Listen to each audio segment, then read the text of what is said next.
और गाजा में स्ट्राइक से तबाही से जुड़ी एक बड़ी खबर और आ रही है। हमले में गाजा की एकमात्र कोरोना लैब तबाह हो गई है। 20 लाख की आबादी के लिए एक ही कोरोना लैब थी जहां पर लोगों की टेस्टिंग होती थी।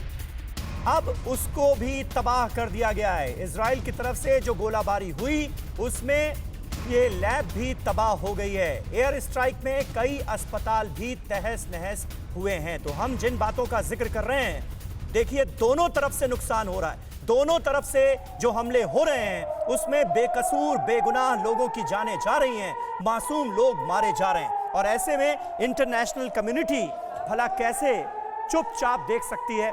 और यही वजह है कि जो भी जिम्मेदार मुल्क हैं वो ये चाहते हैं कि जल्द से जल्द इस जंग का अंत हो, ये खून खराबा रुके।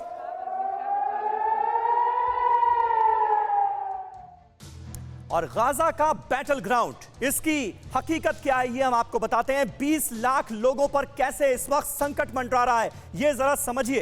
गाजा की 20 लाख से ज्यादा की आबादी इस वक्त संकट में है और गाजा पट्टी ही वो जगह है जहां से हमास अपने ऑपरेशंस चलाता है। इसलिए इजराइल के निशाने पर गाजा है। यहां एक ही कोरोना लैब थी, वो भी एयर स्ट्राइक में तबाह हो गई है। तो इस कोरोना काल में जब पूरी दुनिया को मिलकर कोरोना से लड़ाई लड़नी थी, तो देखिए तमाम मुल्क जो हैं वो आपस में ही कैसे लड़ झगड़ रहे हैं और नुकसान मानवता का हो रहा है। सीवर लाइन तहस नहस हो चुकी है। पेयजल की जो पाइपलाइन थी वो भी पूरी तरह से टूट गई है क्योंकि लगातार ताबड़तोड़ बमबारी का सिलसिला गाजा पर जारी है। 8 लाख लोगों के लिए पीने के पानी का संकट खड़ा हो गया है।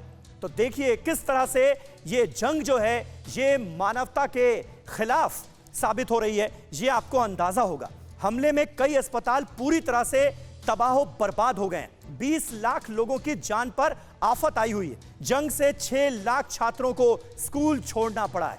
तो गाजा पट्टी ये बहुत छोटा सा इलाका है और यहीं से हमास अपने ऑपरेशन चलाता है और यहीं पर तमाम सिविलियन आबादी भी है और रिसोर्सेज बहुत कम है। अब उन रिसोर्सेज पर हमला हो रहा है तो निश्चित तौर पर यहां पर रहने वाले लोगों के लिए एक बड़ा संकट पैदा हो गया है, खड़ा हो गया है।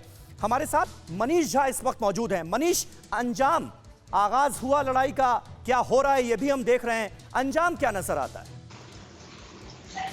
देखिए, अंजाम तो यही है कि आखिरकार इजराइल और फिलिस्तीन दोनों को बातचीत के जरिए ही इस समाधान को निकालना पड़ेगा। लड़ाई आखिरकार इसका कोई हल है भी नहीं।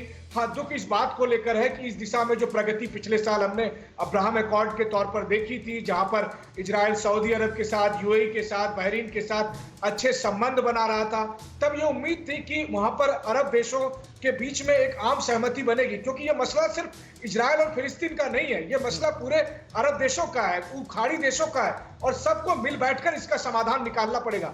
लेकिन यहाँ मुश्किल दूसरी है। मुश्किल दूसरी ये है कि जो बात आपने शुरू में कही कि आज की तारीख में जहां एक बार फिर आर्मेनिया और अजरबैजान में जंग की सूरत हाल बन रहे हैं, तो क्यों बन रहे हैं? क्योंकि टर्की जैसे देश को वहां चौधरी बनना है। टर्की जैसे देशों को पसंद नहीं है कि इजराइल और सऊदी अरब और यूएई के बीच अच्छे संबंध बने। इसलिए मेरा मानना है कि आज जो हो रहा है इसके पीछे भी एक कैलकुलेटेड एक साजिश है जिसके तहत ये सब कुछ हो रहा है, क्योंकि उन सबको पता था कि हमास की तरफ से रॉकेट छोड़े जाएंगे, बदले में ईंट का जवाब पत्थर के तौर पर इजराइल से मिलेगा, बात आगे भड़केगी और फिर जो शांति की कोशिश 1 साल से चल रही थी वो पटरी से उतर जाएगी और वही सब कुछ हुआ अभी। परवाह देश की, सोमवार से शुक्रवार रात 10 बजे TV9 भारतवर्ष पर।